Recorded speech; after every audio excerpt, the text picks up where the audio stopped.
Rob, obviously you mentioned the rebuild that they're going to be looking to do. Do you expect that to involve Brendan Rodgers? I do at the moment. I think he's got enough credit in the bank, but you could see from the reaction of supporters on our site, on various other social media platforms, that they're starting to run out a bit of patience this season. I mean, he's achieved some magnificent things over the last couple of years. Who can ever forget, the FA Cup win? I mean, that's the first time in the club's history they lifted the FA Cup, and to be in the top four for all that time over the 2 seasons. I know they fell away at the end, but that's a fantastic achievement. You look at Leicester City and their budget, their revenue, and where they are as a club right now. That's a great achievement still. So he's got credit in the bank for now, but he can't have performances like that again this season, because fans will turn, because there was a lack of fight. That's what you can't forgive. A lack of fight, a lack of heart. Forest were all over them. They could have had 6, Forest, in the first half. Forget the 3 that they did get. They could have had 6. Yeah, you need a bit of character in those situations. I mean, it's a derby. I mean, they've been waiting 7-8 years for a chance to have a go at Leicester. Leicester being in the Premier League and riding high. And they took their opportunity with a really spirited performance, and Leicester couldn't find that character, and that's really unlike Leicester City to have a lack of fight about them. Sometimes you could say they've got a lack of quality, but not fight. But I think on show there was no fight on show at the City ground, and I think that's really upset the fans. I hate telling fans to be sort of grateful for what they've had and where they've been over a period of time, but part of me does think with Leicester, I can almost forgive Brendan Rodgers for one bad season, when you look into the injuries and basically the fact they've had to overperform from a coaching perspective, I would say, overplay from actually when you look at the talent of the squad, I would say, over the last couple of years relative to the other big 6.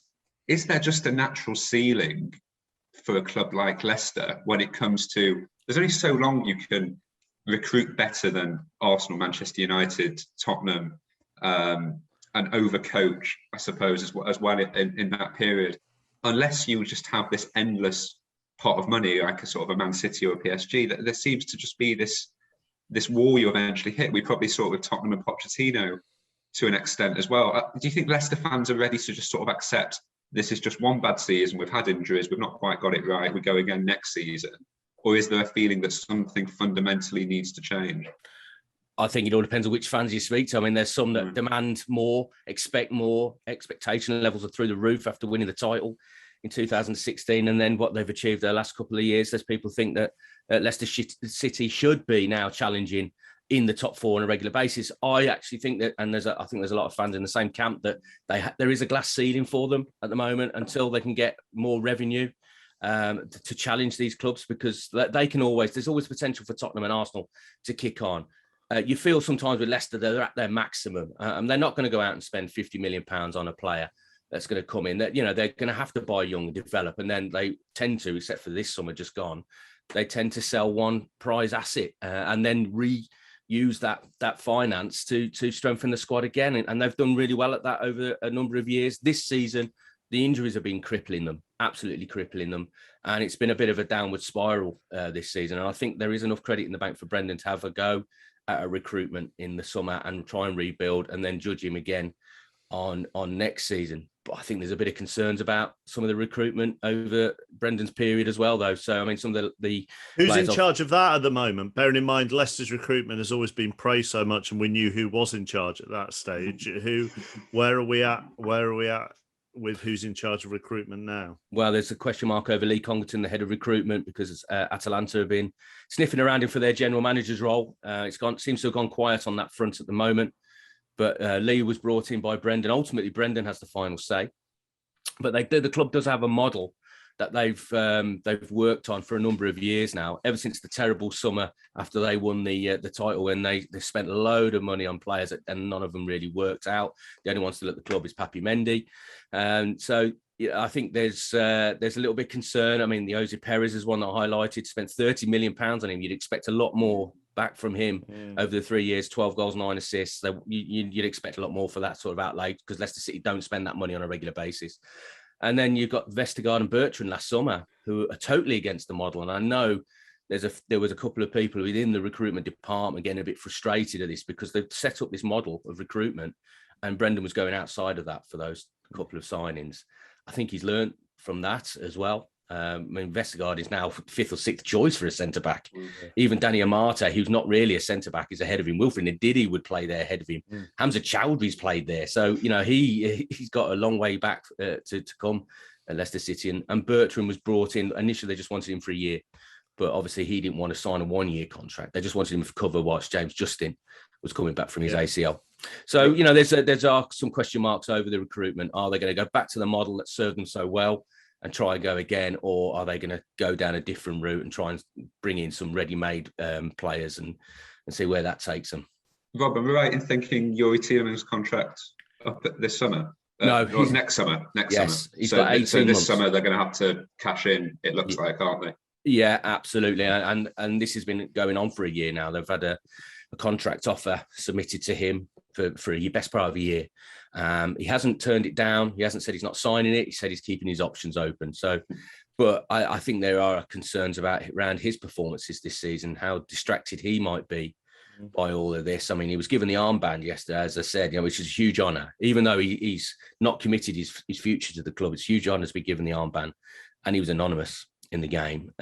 He just wasn't there in terms of the fight, the battle in midfield. They got overrun, but he's not the only one that might be distracted. And I think this is why Brendan was saying about them not being top players, because you've got to go again and again and again. And also some of them being a little bit distracted by it all, thinking they might have achieved everything they could possibly achieve at Leicester City. And so there's a lack of hunger. Some of them, Wilfred Ndidi his performances have dropped off a cliff this season compared to, he was one of the most dominant enforcers in midfield in the Premier League over the last 2 years. He's just not looked the same player this season. So you wonder whether his head's been turned. So there's a number of players that just got to reset themselves as well. So, I mean, Brendan was very, very strong with his words after the game. So really unlike him. Normally he's very positive. He's always trying to encourage and support his players, put a big arm around them. But you threw him under a bus a little bit after the game there. But I just imagine their performance on the pitch threw him under the bus. So it was a bit of tit for tat. Recruitment is it's going to be really interesting this summer, isn't it? Actually, for a lot of clubs that I would say are Leicester's direct competitors for players. Now that could be, you know, a West Ham side who might get the final Champions League place. You never know, and might be willing to spend a bit of money. It's certainly Aston Villa and Everton who might have the attractive carrots of playing for Gerrard or playing for Lampard.